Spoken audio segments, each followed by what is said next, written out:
एक दिन एक सेठ जी दूसरे गांव से गुजर रहे थे। रास्ते में एक किसान के पास एक अजीब ओ गरीब रंग का गधा बंधा हुआ देखा, जो बाकी गधों से बिल्कुल अलग दिखाई दे रहा था। सेठ जी की नजरें जैसे उसी पर ठहर गईं। उनके जहन में फौरन एक मंसूबा आया। वो फौरन किसान के पास गए और उस गधे को खरीदने की बात की। किसान बोला, सेठ जी, ये आम गधा नहीं, बड़ा खास है। इसका रंग सबसे निराला है। कीमत होगी पूरे 1000 रुपये। सेठ जी ने कुछ सोचा, थोड़ा सा मोल तोल किया और आखिरकार उसे 500 रुपये में खरीद लिया। गधा लेकर खुशी खुशी अपने गांव वापस पहुंचे। जब सेठ जी अपने गांव पहुंचे तो लोगों ने वो गधा देखा और हैरानी में पड़ी डीडीएच गए।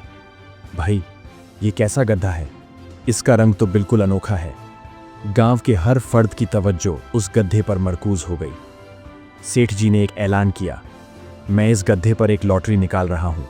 सिर्फ 50 रुपये की लॉटरी खरीदो और किस्मत से जीते तो ये अनोखा गधा तुम्हारा। गांव में तकरीबन 1000 लोग रहते थे और तकरीबन सभी ने 50-50 रुपये की लॉटरी खरीद ली। सेठ जी के पास जमा हो गए 50,000 रुपये। अब किस्मत का खेल शुरू हुआ। एक शख्स लॉटरी जीत गया और खुशी खुशी सेठ जी के पास आया। सेठ जी, वो अनोखा गधा अब मेरा हुआ। सेठ जी मुस्कुराए और आहिस्ता से बोले, भाई, मसला यह है कि गधा अब बीमार हो चुका है। लगता है ज्यादा दिनों का मेहमान नहीं। तुम्हारा नुकसान हो जाएगा। एक काम करो, मैंने ये गधा 500 में खरीदा था, तुम इसे मत लो और बदले में 1000 रुपये ले लो। तुम्हारी लॉटरी तो सिर्फ 50 की थी, बदले में 1000 मिल रहे हैं। वो आदमी खुशी खुशी 1000 रुपये लेकर चला गया। अब नतीजा देखो। सेठ जी खुश, क्योंकि वो 50,000 में से सिर्फ 1000 देकर गधा भी रख लिया और नफा भी।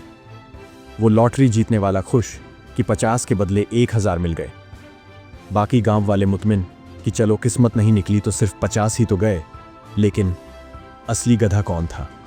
असली गधा था वो अवाम जो ये सोचकर लॉटरी में पैसा लगा बैठे कि हमें शायद नसीब मेहरबान हो जाए, हालांकि 1000 में से सिर्फ एक जीतता है। दोस्तों, यही हाल आज का है। आज की अवाम फैंटेसी ऐप, लॉटरी स्कीम्स और किस्मत के जाल में फंसी हुई है। अपना वक्त, अपनी मेहनत की कमाई इन चीज़ों में लगा देती है, सिर्फ एक वहम की बुनियाद पर।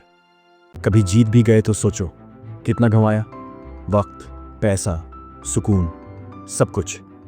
याद रखो, फ़ायदा सिर्फ मालिक को होता है जो सिस्टम चला रहा है। अवाम सिर्फ ख्वाब देखती है और ख्वाब बेचने वाले लाखों कमाते हैं। तो मेरे दोस्तों, अगर तुम चाहते हो कि तुम भी इन धोखों से बचो तो मेहनत करो, सब्र करो और समझदारी से आगे बढ़ो। ये वीडियो उन सबको शेयर करो जो अभी तक फैंटेसी के गेम में फंसे हुए हैं। अगर कहानी ने दिल को छू लिया हो तो वीडियो को लाइक करो, कमेंट करो और चैनल को सब्सक्राइब करना मत भूलो। मैं जल्द ही एक और सभी को आमोज़ कहानी के साथ वापस आऊँगा। तब तक के लिए शुक्र करो, सब्र करो और ज़िंदगी में आगे बढ़ो।